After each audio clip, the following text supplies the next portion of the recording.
Их улсын сав газар халахын сайн ноён хан аймгийн Далай Чанхарвангийн хошуу. Одоогийн Хөвсгөл аймгийн Шинэдэр сумын Нүхтхэнийх газар 1912 дугаар он буюу Олноор өвсний 2 дугаар онд Базар бичээчийн улалцсан асах гавын гэрэлд утаар нэртэж салхи зэлгийн их цэрэн дулмаас нэгэн хөвгүүн төрсөн нь Ширэндэгч мэндэлжээ. Төрүүлсэн ихийн бүүвэн дууг сонсож хэлтий ургаа шимэн төрмөж хангай нутгийн хөрсөн дээр хөлд орсон нэхий баривчид Ширэндэв хөдөөгийн амьдралтай уралдан өслөө. Ширэндэв 8 нас хүртэл эцгийнхэн гар дээрх мужиж жасын хонь хурах хариулж бичиг заасан 1925-аас 1928 дугаар онд сумын баг сургууль хошууны төв тариатын болон нүхтийн хийдэд ном заалгажээ. 1928-аас 1930 дугаар онд Заян гэгээний хүрээ буюу одоогийн Цэцэрлэг хотод хөдөөжихэн ажилтны төр сургуульд сурахаар эрдмийн замаа заасан юм. Уг сургуулийн төгсгөж 18 настай Ширэндев хан өндрийн хүрээний Ширээд гэгээний хийд одоогийн Архан аймгийн Чулууд суманд хамтралын дараагаар ажиллахаар очжээ. Шинээр бүрэлдэн байсан хамтралыг зохион байгуулах, тулгарсан бэрхшээлүүдийг туулах, их ажилд хатуужиж өдөрдох ажлын дадлага туршлага байгуулж эзэмшсэн байна. Ширэндев хожимд дурсан ярихдаа миний том ахаа Данчааватгаар Ширэндев чамд энэ ажил таалахгүй. Чи эрдмийн мөр хөөсөн чинь дээрээ гэж зөвлснөөр 1930 дугаар онд их хүрээг зорьсон байна. Дуудах нэрийг эцгийнх нь дуурсан халдрыг өөрөн олгож амтай хойноо. Хожим нь энэ хөвгүүн эрдэм ном ухаан авьяасаар Монгол төмөний дундаас тодрон гарч дэлхийд нэр зуутай томоохон эрдэмтэн төрийн зүтгэлтэн болсныг энэ киноноос багуулж мэдэх болно. Ширэндев 1932-оос 1937 дугаар онд Хүүтөвт Цэтэнбав, Цэргийн Арднавазар нарын зэрэг хүмүүстэй суралцсан төгсөж улмаар Хөвшин дээд сургуулийн төв салбарт сурсан 1941 дугаар онд төсжээ. Эрхүүгийн багшин дээр суралцж явахдаа оюутан журавлаар гэрүүл болон амьдарч хожим нь Хүү Волко Баяр охин Таня нарыг төрүүлэн хүлээж Хүү Волко наран хэвтэнтэн бол. Ширэндев сургуульд ирээд багш сургуульд Монголын тэн багшаараа танилт олгож Ашиг чойр Ширэндев засгийн газрын гэгэрийг жинжих ухааны ажлыг хийсэн референт. Мөн засгийн газрын ирээдүйн референт 1941-ээс 44 он хүртэл 1944-өөс 1940 дугаар онд 80 дугаар оны суртал ухуулга эрхэлсэн нарийн бичгийн дарга Монгол Улсын их сургуулийн захирлаар авсран ажилласан. Энэ үед нийт ард түмнийг бичиг үсэгтэй болгоход ихээхэн гарч ажиллажээ. 1948-аас 1951 дугаар онд Монгол Улсын их сургуулийн захирлаар томилтон ажиллаж байсан юм. Монгол Улсын их сургууль анхандаа 90 багштай энэ байранд хичээл хийж байлаа. Ширэндев нь Улсын их сургуулийн тулгын чулууг тавьж, аж ахуй санхүүгийн болон сургууль гихч үйлдвэрлэлийг удирдах шинэ нүсэр ажилд 10 жил хүчин зүтгэл гарган ажилласан юм. 1945 дугаар оны 8 дугаар сарын 9-нд Зөвлөлт холбоот улс Японд, мөн сарын 10-нд Монгол улс Японд дайн зарласан билээ. 1945 дугаар оны 9 дугаар сарын 2-нд Японы цэргийн дээд командлол бууж өгсөний дараагаар Монгол орныхон тус ард түмний асуудлаар бүх ард түмний сандыг хураах ажил явуулахад Ширэндев нарийн бичгийн дараагаар ажиллаж тол ажиллаа нугалж ард түмний 100% санд авсан бүх манай засгийн газар Гаминданы засгаар хүлээн өгсөн юм. Гаминданы засгийн газар мөн тус ард түмний хүлээн зөвшөөрч тэр улсын хорог дипломатаар тогтоосон байна.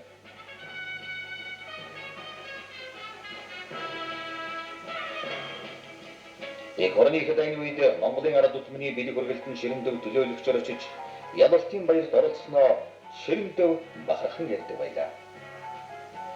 Чойрсон тэргүүтэй төлөөлөгчид Монгол зөвлөлтийн хооронд нарийн туслах хамтран ажиллах баримт гаргаж зурхад болон бусад уулзалтуудад Ширэндев орчуулагч хийж байна. Сталин дайлал дээр бидний ирээг орчуулсан орос хэл профессор Лугийн төлөв дугаар хийсэн байна. Сталинтай уулзсан 3 удаагийн уулзалтанд орлоо. 1951-ээс 1954 онд бүгд найрамдах Монгол Ард улсын гэрэл яамны сайд ерөнхий сайдын соёлын гэрлийн асуудлын хэлцүүлэгч дарга 1950-1957 ерөнхий сайдын 1-р багчаар томилогдож ширэнд Монголын хөр нийгмийн элбэний хувьд олон наачлан зохиолж олон арга сонгуульт ажлуудыг гүйцэтгэж байсан юм. Монгол зөвлөлтийн нарийн нийгмийн дарга төрийн шагнал эрхэлсэн хорооны оролцогч дарга Монголын зохиолчдын хорооны тэргүүлэгч гишүүн засгийн газрын эрдэм шинжилгээний ажлыг зохицуулах зөвлөлийн дарга орлогч дарга сансрын судлах энх 56 дугаар ажиллах ажлыг өдөртөн зохицуулах зөвлөлийн дарга байгаль хамгаалах нийгмийн орлогч дарга зэрэг ажлуудыг хавсран хийж байжээ. Энх 50 нийтлэлд тэмцэх ширэнд аль 1949 онд Монголын энх 50-ны хороо байгуулагдахад анхны дараагаар сонгогдсон 10 гаруй жил ажилласан юм. Ширэнд Монголын төдийгүй дэлхийн нийтийн энхийн үлэст өөрийн хувь нэмрээ оруулж дэлхийн энх 50-ны зүтгэлтнүүдтэй мөр зэрэгцэн ярилцсан дэлхийн энх 50-ны зөвлөлийн тэргүүлэгч гишүүнээр сонгогдсон Монгол улсынхаа нэрийг дэлхийн нийтэд зарлаж байлаа. Ширендийн дэлхийн энхийн үлэст оруулсан хувь нэмэр Монголын нийт ард түмнийг бичиг үсэлтэй болгоод оруулсан гавьяа гүнлэж Жолио Кюрийн алт мөнгөн медалиар шагнасан юм.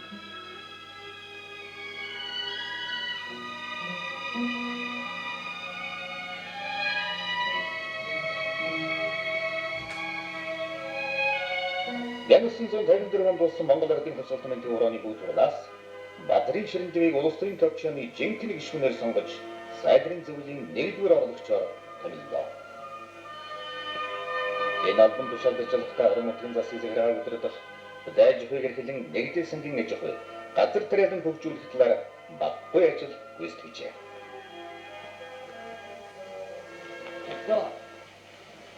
Монголын ард түмэн Монгол ардын хувьсгалт намын шалгарсан удирдлагын дор Ихтгэл толгойд улсын ах トゥ угийн байнгын салбарын тусламжаар өөрийн орны хөдөө аж ахуй ажилтнууд 1961 онд бүгд найрамдах Монгол Ард улс дээд боловсролын бүрэлдэхүүн дарга 1961 оноос 1982 он хүртэл шинжлэх ухааны академийн ерөнхийлөгчөөр сонгогдсон ажиллаж байлаа.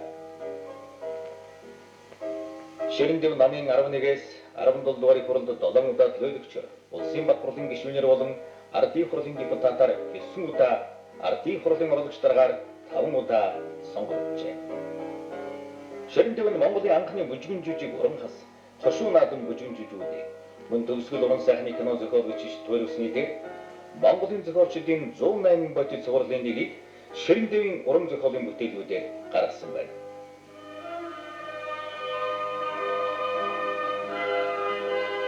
Ширэндийн олон талт үйл ажиллагааг түүхэн баримтат кинонд авч үлдсэн зарим хэсгийг та бүхний сонирт хүргэе. Таашаан сонирхно.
Ширэнд Монголын шинжлэх ухааны академиг байгуулсан аачлал гарган 1961 онд энэ бодлогоо хэрэгжүүлсэн юм.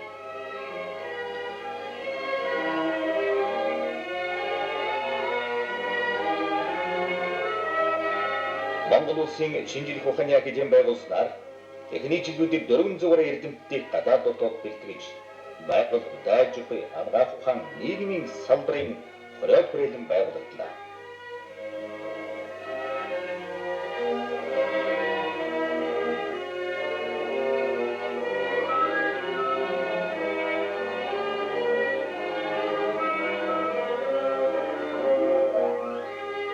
Лабораторийн багшд хөрөмжийн үйлдвэр, тооцоолон болох төв, хүрээлэнгүүдийн зориулалттай барилга байгууламж байгуулагдсан.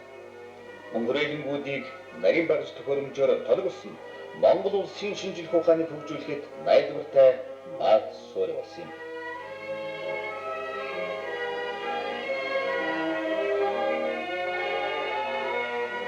Орчин үеийн нарийн шинжлэх ухаанаар судалгаа явуулдаг математик, физик, хим, биолог, газар зүй, биолог, ботаник, мөн хүн модельийн хүрээлэнгүүдийг байгуулж чадвартай боловсон хүчнээр тухайн үед бүрэн бэлтгэж чадсанаар Монголын шинжлэх ухаан улс орны өмнө тулгарсан олон чухал асуудлуудыг шийдвэрлсэн Ширэн дэвийн Монголын шинжлэх ухаанд оруулсан хосгүй гавьяа юм.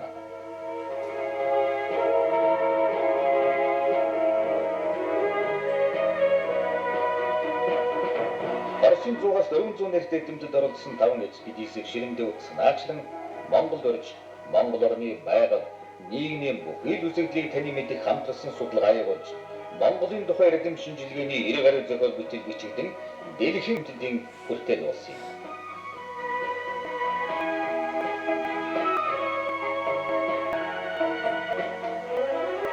Ширэн дэв сар судлалын үндэсний зөвлөлийн даргын хувьд Жөнтөр дэндийн сарт нисэх Монголын эдийн боловсон 30 гаруй туршилтыг сансарт амжилттай хийж гүйцэтгэхэд ихэн анхаарал тавьж хувь хаваан болсон юм.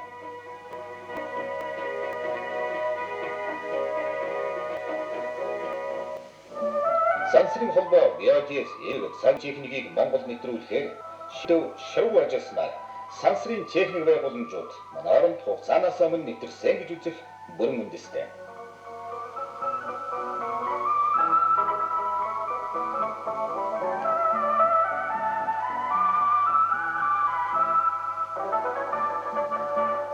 Ширэн дэвийн 20 жил удирдсан шинжлэх ухааны академийн амжилт олон хүний атаажтай дургүйслийг хүргэж ямар ч үндэслэлгүйгээр улс төрийн тавцангаас сайлуулах ээлжит ажил 1981 оноос эрчимжиж улмаар хамтран ажилладаг академич чадраа бадан нарыг хэлмэлдүүлж шинжлэх ухааны академийн үйл ажиллагаанд сүрхий хохирол учруулж байлаа.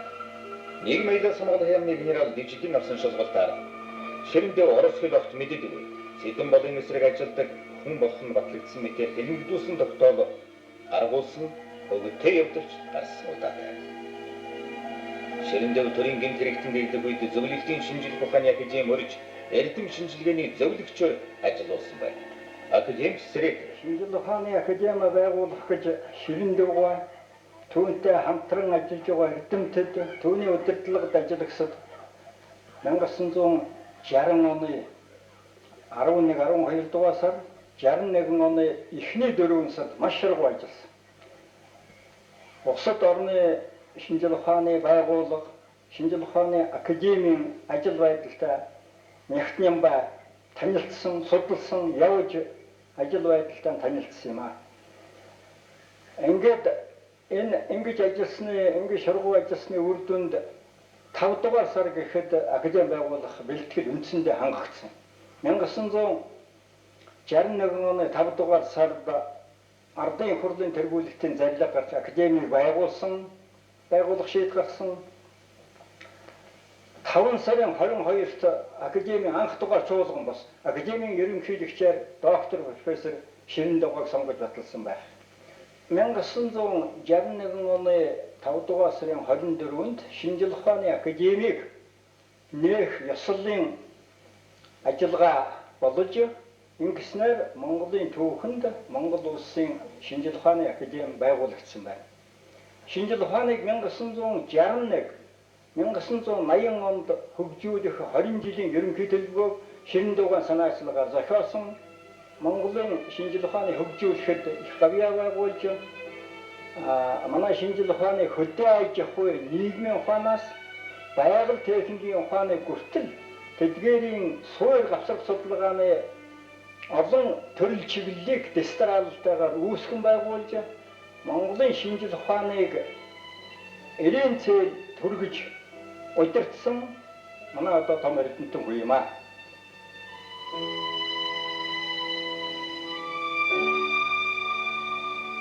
Ширэндэв 1954 онд дэд эрдэмтэн 1960 онд түүхийн шинжлэх ухааны докторийн зэргийг хамгаалжээ.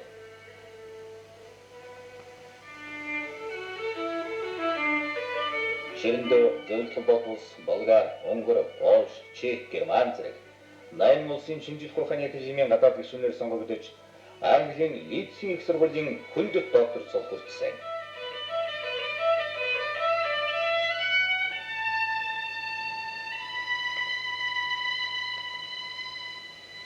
Монгол улсын түүхийн 1, 3, 5 дугаар бүтийг бичлэлсэж редакторлсан зэрэгцээ 19-20 дугаар зууны заагдах Монгол орн 1921 оны Монгол ардын хөлсгөлийн түүх Ленин ба Монголын ард түмэн капитализмыг алгасан Монгол зөвлөлтийн харилцааны түүх Октябрь ба түүний дараагийн хөлсгөл Монгол улс 21-р зууны гараан дээр далайн давлага нар зэрэг томоохон бүтээлүүд эрдэмтний ертөнцид өндөр үнэлэгдэж Орос, Германи, Англи, Франц, Итали хэлээр хэвлэгдснээр дэлхийн олон улсын тавцанд нэр дэвсэн хүн байлаа.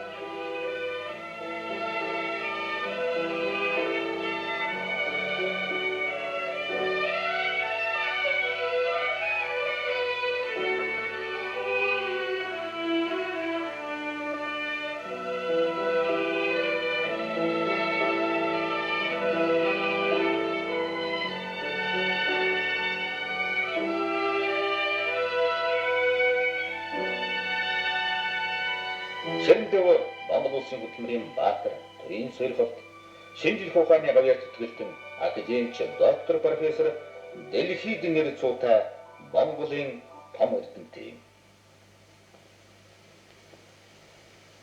Я приехала ухаживать за больным отцом, а теперь вот исполняю его завещание, остаюсь здесь, чтобы не погас очаг в родительском доме.